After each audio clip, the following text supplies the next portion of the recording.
Today we're going to take a look at this Sony WA-55. It may look like an oversized Walkman, but it is not a Walkman. It is part of the Sony Soundabout series, which was released in 1982.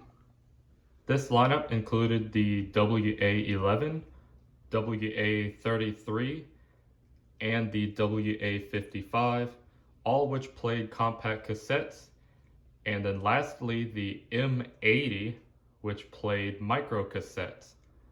All of these models did the same thing, just arranged and packaged differently, and of course the oddball, which plays a different format. But what it is an AM/FM radio, stereo cassette player, and recorder. And the Soundabout lineup was advertised as being an on-the-go stereo system minus the turntable. So they advertised it basically as a full on-the-go playing and recording studio that could play and record in stereo. The WA-55 is the largest out of the group, coming in at just over 7 inches wide, about 5.5 inches tall, and just over 2 inches thick. So don't expect to fit this one in your pocket, hence the strap.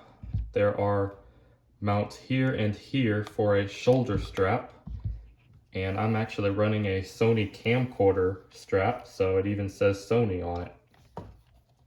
This model just has some of the most beautiful styling that I've ever seen on a portable cassette player.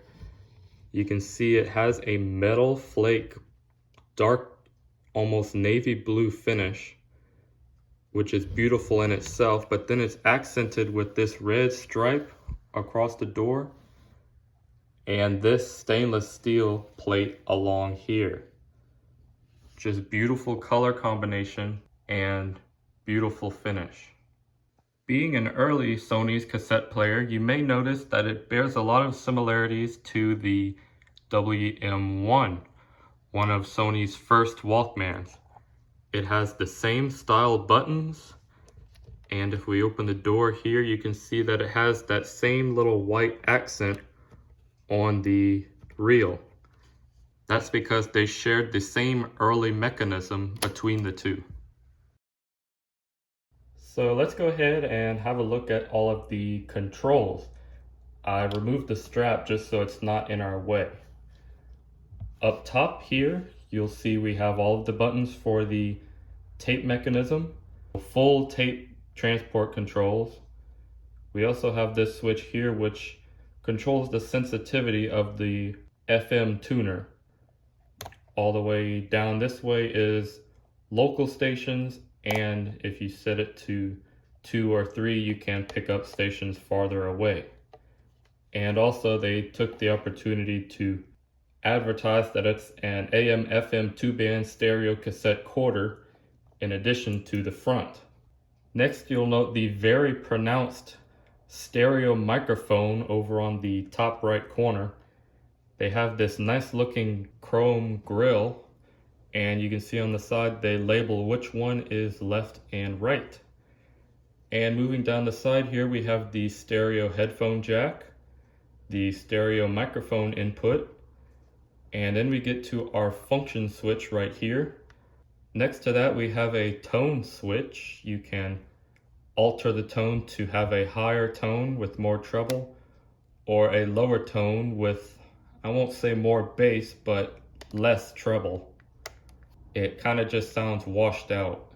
It is useful if you're playing a tape with Dolby noise reduction, because being an early tape player, this does not support that. Then down here we have these two dials. This one is the volume control. You can see it's numbered. And then we have the tuning dial. And our indicator is on the front.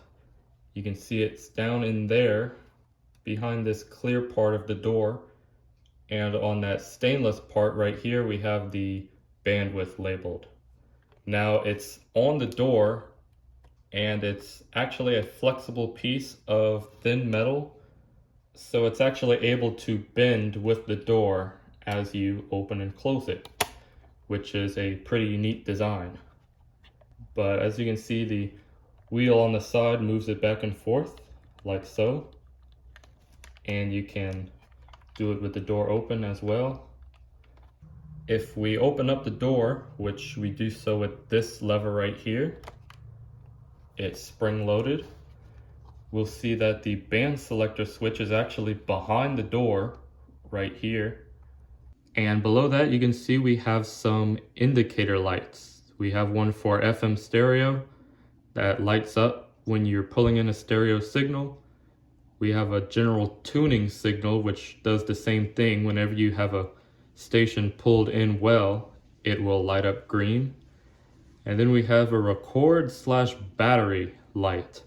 This light lights up whenever the unit is in operation, whether playing a tape or the radio. And if it's dim, that will tell you that your batteries are weak and need replacing. But when you are recording, which I will put it into record mode, it actually acts as a level meter. If I talk into the mic over here, so let me close the door. If I talk into the mic, you can see that it blinks as it picks up a signal to indicate that it's picking up. So that's pretty neat. And lastly, above the band selector switch, we have a tape counter. You may notice it's still on 0, even though I just played the tape, but that's because it works off of the supply reel. So if there's not a tape in there, it won't turn it. Moving on, there's no controls over on this side, and there's none on the back, but we will find the antenna, which locks in right there. And we also have a speaker on the back. So all of these Soundabout models had a stereo headphone jack and a speaker to play the sound openly, but they only have one speaker, so playback from this speaker is going to be in mono, despite being a stereo device. But it's nice to have the option to set it on a table and have the sound play in your workshop, which is actually the reason that I picked this one up.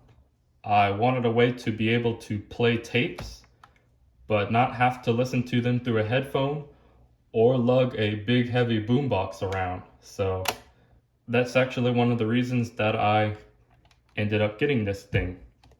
Now, you can see it's a very tiny speaker, so it's not going to have the best sound quality, but it actually puts out pretty good and is able to fill up the whole room. Lastly, if we flip it over and look at the bottom, you can see there's a slot here. If we take that off, that is where the 4 AA's go that power the device. And you also have an option for a 6-volt plug-in on the back here, but I don't have that plug, so I run it off of batteries.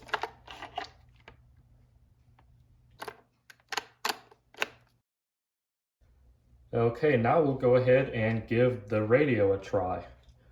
I'll go ahead and pull the antenna out, and we'll turn the radio on. And see if we can pull something in.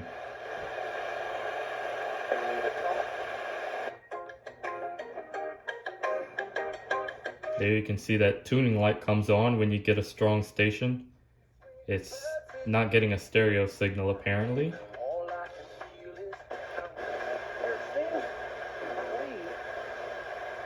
I guess they play in mono, I guess.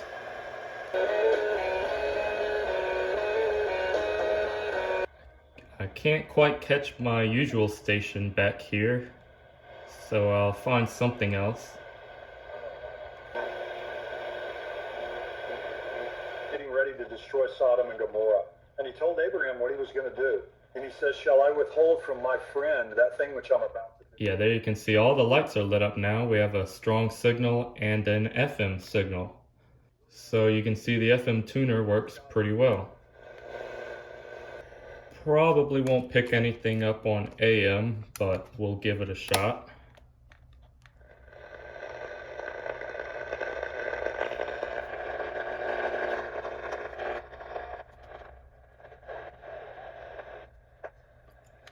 Yep, nothing as usual. Okay, now let's go ahead and try out the cassette player. Let's open the door and put in a cassette, and the playback direction is this way, and the tape goes in upside down on the side you're going to play. But going back to this being similar to the WM1 and the early Sony cassette players, there's no slot for the tape to fit on the door. The door has nothing to do with loading and unloading a tape. If you look closely, there are these little tabs sticking up, and we'll set the tape resting on those and then push it onto the reels. And it's now loaded into the player.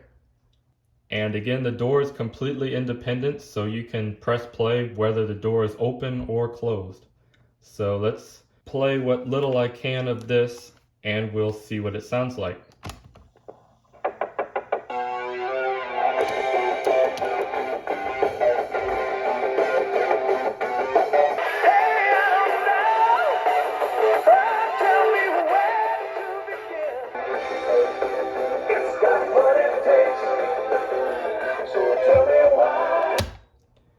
As you can see, the sound quality isn't really terrible. It's not spectacular as you wouldn't expect, but it's not displeasing to listen to at all.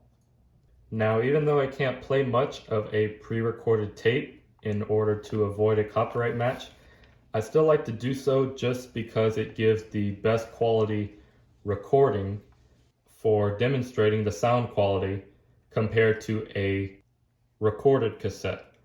But now we'll switch out for that, so that way we can demonstrate that tone switch and listen to it play a little longer.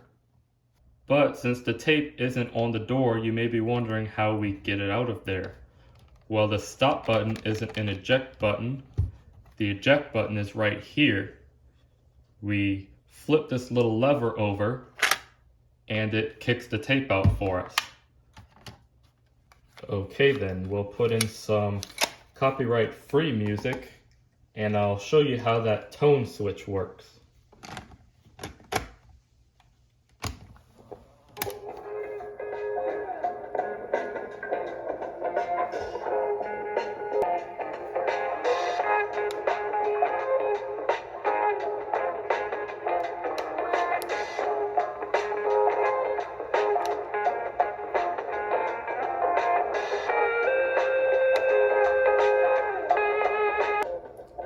So as you can see, it's really hard to tell a difference, especially on this song, because there isn't all that much treble. But basically what it's doing when it's in the low setting, it's quieting down the highest frequencies, mainly the cymbals. So it's useful if the tape has Dolby noise reduction, but if it doesn't, it just sounds washed out and muffled. So you pretty much leave it in the high position because it doesn't sound that great in the low position. As you can see, pause works. But sadly, one thing that doesn't work is the fast forward and rewind. Those are not working. And there's a reason for that.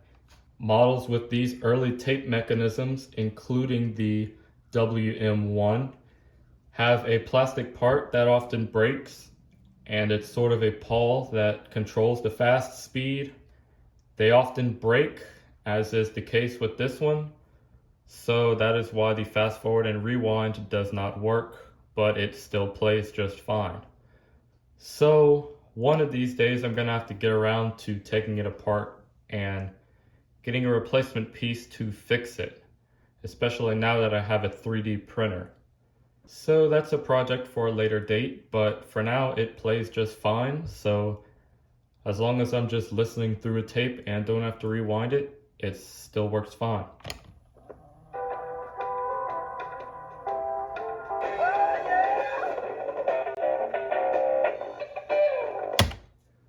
Alrighty, now that we've taken a look at the playback of the tape player, let's go ahead and test out the recording function.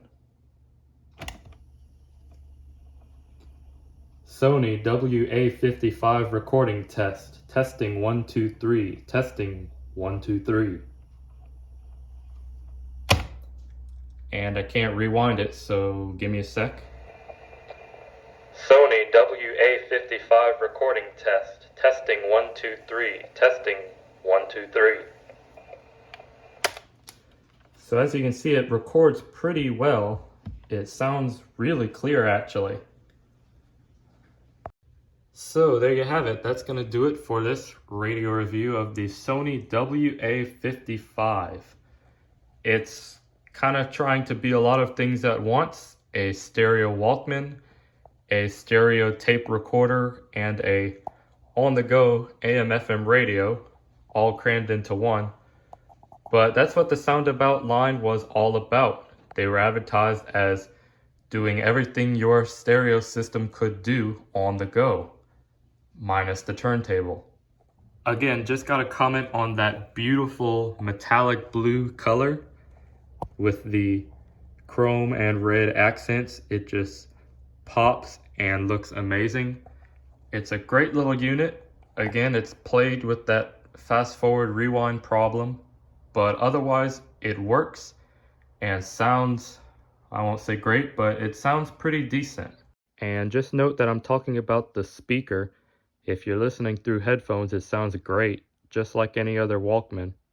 Although I don't really take it out much because it's so nice. It's in such great condition and looks so good that I don't want to risk getting it damaged. So I don't really take it out much, and if I use it here in the shop, I set it up far away from where I'm working. But I do use it, and it's a great little radio. So I hope you enjoyed the video. If you did, be sure to give it a like, and there are other radio reviews you can check out. For now, thanks for watching, and have a great rest of your day.